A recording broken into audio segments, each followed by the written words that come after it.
Welkom bij Extra Journaal, nieuws uit Curaçao, vers van de pers.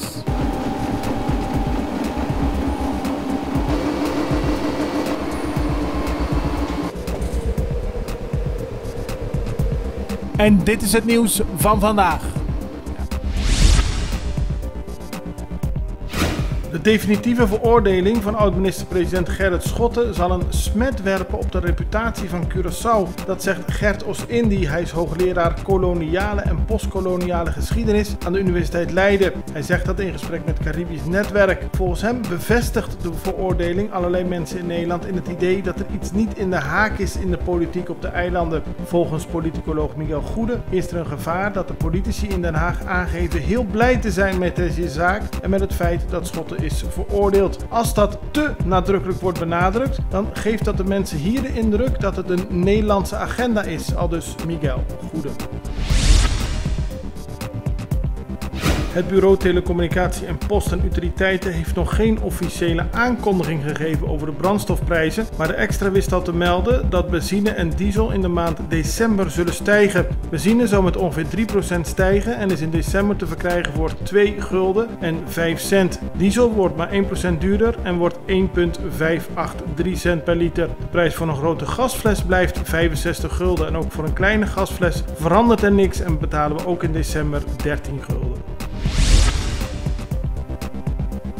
Gevangenen in blok 7 in de gevangenis waren gisteren boos toen bleek dat er niet voldoende bewakers waren. Hierdoor kregen ze bijvoorbeeld 's ochtends geen ontbijt. Naar aanleiding daarvan ontstond er onrust en hebben sommige gevangenen kleine brandjes gesticht in blok 7. Ook konden gevangenen niet naar de rechtbank worden gebracht vanwege gebrek aan personeel. In het begin van de middag was de boel weer rustig. Daarvoor moesten wel de leden van de mobiele eenheid van de gevangenis naar voren komen om te zorgen dat de boel niet uit de hand liep.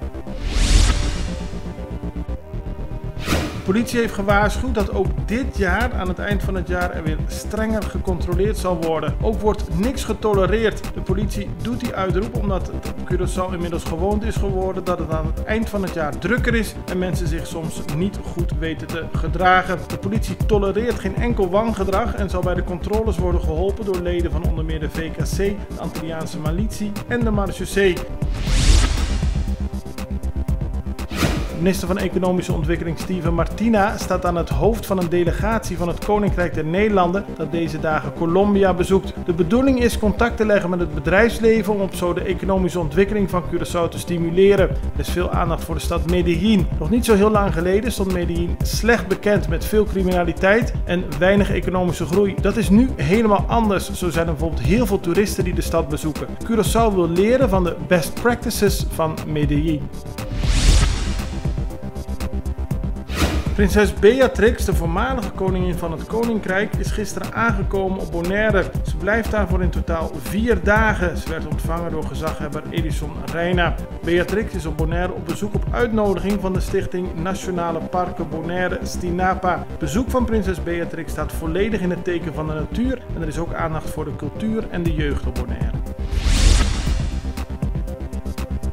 De directeur van de overkoepelende sportorganisatie FDDK, Takaitswa Doran, heeft zijn ontslag aangeboden. Dat is gisteren gebeurd. Doran lichtte eerst de raad van commissarissen in en sprak daarna met alle medewerkers. Het vertrek van Doran is van persoonlijke aard, zo wordt benadrukt. FDDK is in 2015 opgericht. Het doel van FDDK is om de sport op Curaçao te ontwikkelen en Doran heeft er de afgelopen 4 jaar hard aan gewerkt, zo laat de FDDK weten. Ze gaan nu op zoek naar een nieuwe directeur. In Amerika is de laatste tijd veel aandacht voor Samuel Little. Al sinds hij in 2013 werd opgepakt vanwege 3 oude moordzaken, werd gedacht dat hij veel meer slachtoffers kon hebben gemaakt. Een openbaar aanklager in Texas zegt nu dat de 78-jarige Little heeft bekend ongeveer 90 mensen om het leven te hebben gebracht. Als dat allemaal waar is, is hij de grootste seriemoordenaar uit de geschiedenis van Amerika. Sinds Little in september werd overgebracht naar een gevangenis in Texas, heeft hij openheid van zaken gegeven over bijna 90 zaken. Justitie heeft er tot nu toe ongeveer 30 kunnen onderzoeken en die komen allemaal overeen met de bekentenissen. Dit was Extra Journaal met nieuws uit Curaçao in het Nederlands elke doordeweekse dag. Tot de volgende keer.